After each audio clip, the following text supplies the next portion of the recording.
So today, as I record this, it's Christmas Eve. It's early in the day. The rain has already passed through our town a little bit earlier this week, so we should have a nice afternoon and evening. But as it's Christmas Eve, we'll have a shorter episode today. Last week we focused on the California resort, so today I want to take you through some of the holiday elements out at the Florida resort. I know, we still have some update stories to complete, including some big ones for Florida. I've seen Luminous multiple times now, and the conventional wisdom that all locations around the lagoon are good viewing spots for this show is not entirely true.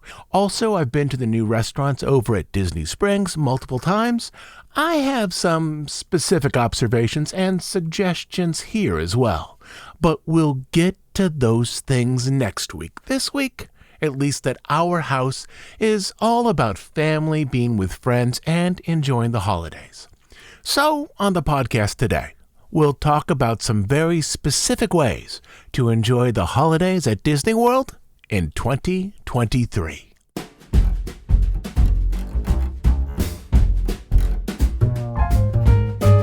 I like to think about the difference between the holiday displays at the California resort and the Florida resort in the following way. Disneyland has grand gestures for the winter holidays, entire ride overlays for Small World and Haunted Mansion. But that's not true out at Disney World. Some of the most charming displays at Disney World are the quietest. In some cases, decorations appear to be store-bought, but they utterly transform various displays in the parks.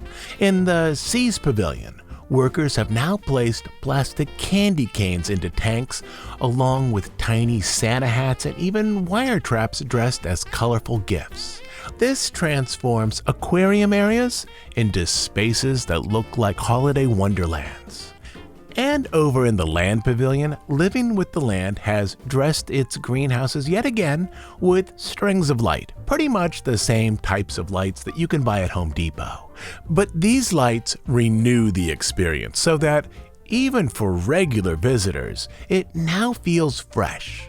For a few years, this has proved an extremely popular draw. As I talk about this right now at 9 a.m. in California or noon out in Florida, the next Lightning Lane spot available for Living with the Land is at 5:40 in the evening, which any other time of the year, the next Lightning Lane spot would be available in 5 or 10 minutes. For most of the year, this attraction, it has an easily discernible wait time profile. It tends to peak around 10 a.m. as guests enter the park through the front gates with wait times of 20 minutes or so, and then declines often to a near walk-on later in the day. But over the winter holidays, there's a second peak shortly after the sun goes down. During December, particularly around Christmas week, the wait times rise in the evening to 20 or 30 or even 40 minutes as guests make a special trip over to the Land Pavilion to see these lights. The same is true for the Tomorrowland Speedway at the Magic Kingdom, which has a lot of store-bought lights, but we've already talked about the lighting package for the Tomorrowland Speedway in an earlier episode this year. Today I want to explore how what is sometimes called the Gingerbread Trail works. This is ideally an evening journey that will take you to most of the gingerbread creations on property. Today, I'll give you some tips and tricks to improve your time at the Florida resort. We'll talk about what's changing at the resort, and even if you aren't at the resort this holiday season, I'll point out a few suggestions that you can tuck away for your next trip there, be it this month or 3 years from now. And for you armchair travelers who just want to feel as though you are at the resort this holiday season, we'll talk about everything that's new along the Gingerbread Trail this year. This year, there are new gingerbread displays, as well as changes to old favorites. There are other holiday trails out at the Florida resort, such as a path between the 19 themed trees placed around Disney Springs, but you can see well-dressed Christmas trees back home in your local mall. But at your local mall back home, Can you see enormous gingerbread creations often arranged into a diorama? I'm guessing probably not. The enormous gingerbread houses and figures over at the resort are unique creations that need to be remade each year. These do draw crowds in a way that the trees over at Disney Springs don't. And for me, the stroll through the gingerbread houses does feel like a unique holiday event, something that is now in its 24th year. Most of the Disney gingerbread creations are in 2 locations or 2 loops, and visiting them can be a low-cost way to bring a little more holiday excitement into your trip. The gingerbread houses are mostly in the EPCOT resort area and the Magic Kingdom resort area. If you're visiting the gingerbread houses in the evening, I would recommend starting with the EPCOT resort loop for 2 reasons. First, the most famous gingerbread house is over at the Grand Floridian.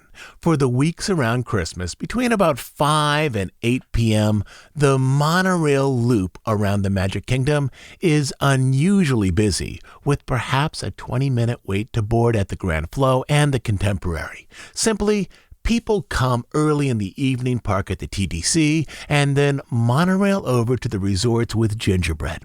And there's a lot of people who do this now. Here's something to tuck away. If you're staying at a monorail resort around Christmas, particularly the Grand Floridian, you need to plan that boarding the resort monorail, particularly in the evening, will take much longer than pretty much any other time of the year. Lines start to go down around 7:30 or 8, but right around 6 p.m., these lines can be substantial. And second, I would recommend getting dinner as part of this outing, and one of the best dining secrets is over in the EPCOT resort area. So let's start in there. For the EPCOT resorts, if you're driving, you'll likely need a place to park.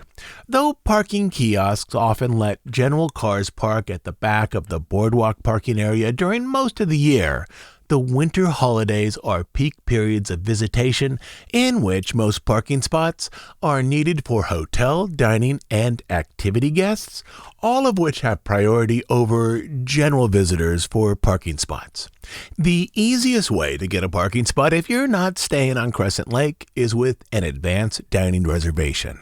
There are many fine places to eat in the EPCOT resort area, but let me highlight one little secret. This is a restaurant that has a following in the DVC community, but rarely do I hear much about it outside of DVC regulars. As it's outside the park and as it's not signature dining, it's often overlooked by most guests. But it's one of my most reliable, reasonably priced go-to restaurants on property.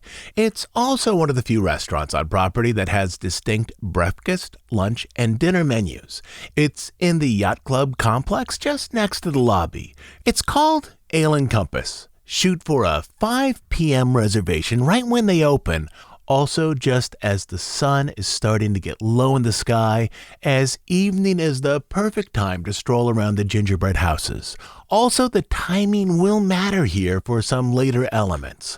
At Ale and Compass on the dinner menu, the lemon herb chicken is absolutely fabulous.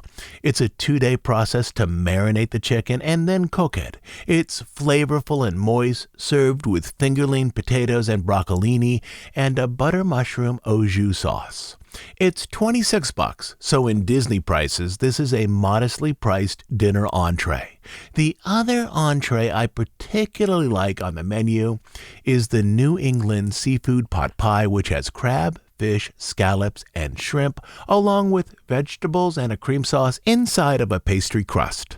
Aside from its location, which is outside EPCOT, I've never understood why this restaurant didn't have more buzz. In terms of food quality, I'd place Ale and Compass above nearly every similarly priced restaurant inside of EPCOT, probably alongside Via Napoli. And Ale and Compass is right next to one of the key gingerbread structures you'll want to check out on your tour around Crescent Lake.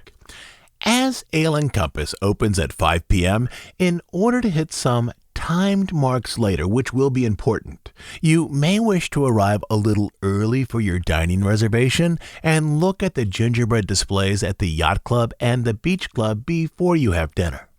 The overriding theme of the EPCOT Resort gingerbread displays is clearly the EPCOT Resort celebrating itself. Each of the 3 displays here is a baker's reimagining of the resort around them. And these 3 self-referential works made by bakers and chocolatiers starts here in the Yacht Club lobby. For years, the Yacht Club presented only a miniature railroad making its holiday run through miniature hills and a snowy village. But new this year, just across the way from the old train display, is now a gingerbread lighthouse somewhere around 11 or 12 feet tall. As with other gingerbread constructions in the area, this is a gingerbread recreation of a structure at Disney World, the lighthouse that stands just outside the Yacht Club on the short pier where the boats dock. But this new lighthouse, that is the one inside, is made of dark gingerbread and is ornamented with wreaths made from green icing and berries. If you've seen photos of this lighthouse, you should know that it's far more impressive in person, the second highest gingerbread structure at the resort. The next stop on this loop is right next door, at the Yacht Club's sister resort, the Beach Club. Each year, the Beach Club decorates a 4-horse carousel with a new theme. For those of you who have already listened to our history of the gingerbread houses on property, you already know that this gingerbread carousel is the original oversized gingerbread creation at the resort, the carousel that was once displayed at the Grand Floridian until the Grand Flo received its massive gingerbread house and then sent the gingerbread carousel over to the Beach Club. Each year, this carousel has a unique theme. Last year's theme was princesses. One horse, keyed to Snow White, carried a red apple on its saddle. Another, keyed to Beauty and the Beast, carried the enchanted mirror on its saddle, and so on. This year, the carousel has an extremely specific theme. It's themed to the DuckTales World Showcase Adventure game. So not just the recent TV series, rather the adaptation of that series into a theme park experience that is played right next door in EPCOT. Using cultural icons, each horse is themed to a different country: Mexico, Germany, France, and the UK. For example, the horse representing Mexico is ornamented with a Day of the Dead mask, a piñata, and paper flowers. And around the carousel is Webby, Glomgold, and one of the nephews on a German horse dressed in lederhosen, all made from edible elements. Up on the roof of the gingerbread carousel, at the very peak, is the silver globe of Spaceship Earth, clearly tying this display to the park, not just to the TV series. Last on our EPCOT Resort Loop is a tabletop display in the lobby of the Boardwalk, which features a gingerbread recreation of the Boardwalk Deli building, with that real deli building being right next door to the actual lobby. A version of the deli has been featured in the Boardwalk lobby for a few years now, but this year the structure is taller and more complex. The one from last year was a box of a gingerbread building with a window into a miniature bakery. The structure this year, now 2 stories tall, has multiple roof peaks as well as an awning and multiple windows. The second-story windows feature silhouettes of Donald, Pluto, and other characters, while the first floor, beneath the awning, still looks into that miniature bakery where figures of Minnie and Mickey are hard at work in the kitchen. If you can time your visit to the Boardwalk just before the top of the hour, there's something extra to see. There's a clock on the gingerbread structure, and at the top of the hour, the orange bird makes a brief appearance in a tiny doorway between the silhouettes of Donald and Daisy. The little door pops open, revealing a tiny orange bird with its citrus head and leafy green wings uplifted with joy. One last thing before you leave the EPCOT area. The Gingerbread Trail is an excellent activity for a resort day when you don't visit the parks. But if you have an annual pass, or if you were already in the parks that day and have an active day ticket that will let you into EPCOT, you can also duck into World Showcase to find 3 more, albeit smaller, gingerbread, icing, and chocolate creations inside the foyer for the American Adventure. Though in previous years, these creations were presented as a group, this year they each have their own stand, their own display case. Not to be outdone by the self-referential impulse of the EPCOT resorts, the first gingerbread presentation in the American Adventure is a recreation of the American Adventure building at EPCOT, with its balconies, oversized doors, tall windows, and clock tower. Then there are 2 more gingerbread and chocolate recreations of monuments found in Washington, D.C. The first, the Lincoln Memorial, and the second, the Martin Luther King Memorial, which features the Stone of Hope, which is that 30-foot-tall sculpture of Dr. King, now recreated with chocolate in miniature form. And once you've seen those, you've finished all the major gingerbread areas for this section of the resort, and it's time now to head over to the Magic Kingdom Resort area, where there's another loop of gingerbread houses. You can bus over to the Magic Kingdom easily from any of the EPCOT hotels. If you're driving, I'd simply recommend parking at the TTC, though security will sometimes let guests park at the resort for shopping. This rarely happens during the winter holidays. Some nights, even people with dining reservations at the Grand Floridian are asked to park in cast member parking across the street from the Grand Flo. Also, on particularly busy nights or nights with a hard ticket Christmas party, guests with dining reservations are only allowed to park there for 3 hours.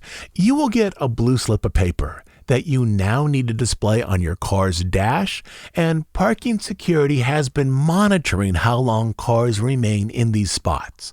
This is another reason why I suggested that, especially if you're driving, you get your meal over at Ale and Compass, which places you right next to one of the main gingerbread locations, and this is also why I'm suggesting that you use the TTC for parking for the rest of the trail experience. Remember, if you're staying on property or if you have an annual pass, you can park at the TTC without charge. Ideally here, you should arrive at the TTC a little after 7 p.m., which is typically when lines for the resort monorails start to go down. Though briefly, just before the pandemic, there were 3 gingerbread displays in the Magic Kingdom resorts, there's now only 2. For 1 year, and this was 2019, the Wilderness Lodge set up a gingerbread log cabin that featured the enthusiastic image of Humphrey the Bear standing out front, waving a paw to guests in greeting. The area around his feet was dusted with, I'm assuming, sugar to create artificial snow.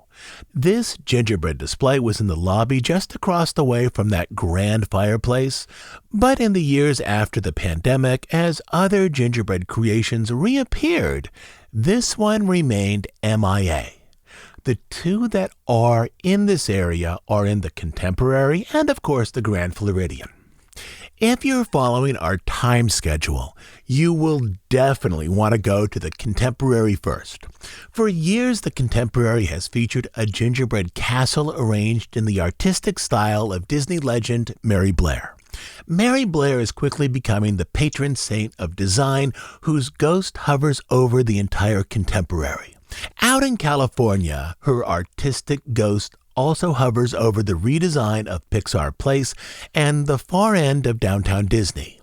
In Florida, Mary Blair is best known for designing the children characters in It's a Small World, as well as co-designing the background facade in the Load area. She has also designed the tile mural in the Grand Canyon Concourse and the Contemporary. Her style of design might be described as consciously flat, focused on simple design elements such as the circle, the triangle, and the rectangle. And so the gingerbread castle here in the Contemporary is a flat design with very little depth, with the castle largely arranged out of rectangles, triangles, and circles, like an illustration out of a children's book. The castle over the years has had a number of themes, typically with characters set out in front of it. One year it was Cinderella, with figures of the fairy godmother, Cinderella, and the prince out in front. Another year it was themed to Frozen, with Anna, Elsa, and Olaf out front. This year, the Mary Blair Castle is themed to Disney 100, so out in front are familiar figures similar to the Disney 100 Platinum statues of Mickey and Minnie that can be found at both the Florida and the California resorts. And so if our time schedule is playing out as planned, you should arrive at the Contemporary just before 8 p.m., and there's a reason for this. During Christmas week on most nights, the fireworks are at 8 p.m. One of the best places to view the Magic Kingdom fireworks outside of the park itself is from the 4th floor public balcony at the Contemporary. The gingerbread house is on the 4th floor, and just on the other side of the glass, behind the gingerbread display, is that 4th floor public balcony, perfectly arranged for viewing the fireworks. And so if you can get to the Contemporary before 8 p.m., you should have, on most nights, an ideal location to see the fireworks with a view of not just the castle, but the entire park. In many ways, it's a different show to see them from the Contemporary than to see them from Main Street. I should point out that on the 30th and the 31st, there's no 8 p.m. fireworks as the resort is setting up for a New Year's display. But most other nights during Christmas week, this is the ideal out-of-the-park location to watch those fireworks. From here, we have just one last stop. Catch the monorail over to the Grand Floridian, which has the largest and most elaborate of the gingerbread houses. This is the house whose history and design we talked about in our episode on the origins of the Disney gingerbread creations. This house has a wooden understructure which allows it to function as an actual building with an indoor space for a working store and shop employees. The structure itself is 14 feet tall, which is taller than my actual house. It takes weeks to create enough gingerbread to dress the structure, and it takes about a week to assemble it in the lobby, and it requires a crane. Typically, work in the lobby begins right after Halloween, and the house remains here in the lobby of the Grand Flo until after New Year's. The house is covered in sugar snow, string lights, and garland. There's a 3-foot-tall, 85-pound Santa on the balcony, and nutcrackers are displayed along the railing. It's one of the most impressive baked creations anywhere in the world, and every night it draws a crowd. Many gingerbread area displays have stores or cafe areas, but the most extensive gingerbread offerings for sale are at the Grand Floridian's house and store. So if you're looking for some gingerbread to take home, this is the best location. And if you're following our time suggestions, you should arrive here significantly before the store closes, which on most nights is at 9:30 p.m. I should point out that there's one more display outside these two loops. Jumbo House at Animal Kingdom Lodge has a gingerbread giraffe and a baby zebra. But aside from those, if you complete this trek around the EPCOT resort area and the Magic Kingdom loop, and if you follow our time suggestions, you'll also see the orange bird emerge from the clock at the Boardwalk and the fireworks from the 4th floor at the Contemporary, and you'll be at the Grand Floridian before the store closes. It's a pretty good evening, which can be had for simply the price of a dinner. And even if you aren't at the Florida resort this week, you can tuck away a few ideas from today's episode about Ale and Compass over at Yacht Club, which is a hidden gem, about the 4th floor public viewing area for the fireworks at the Contemporary, and also ways to plan around long lines for the resort monorail during the month of December. And with this, as it is Christmas Eve here, I'm ducking back into the house for festivities with my family, and hopefully you're doing the same. So here's hoping that the holidays this year are very good to you.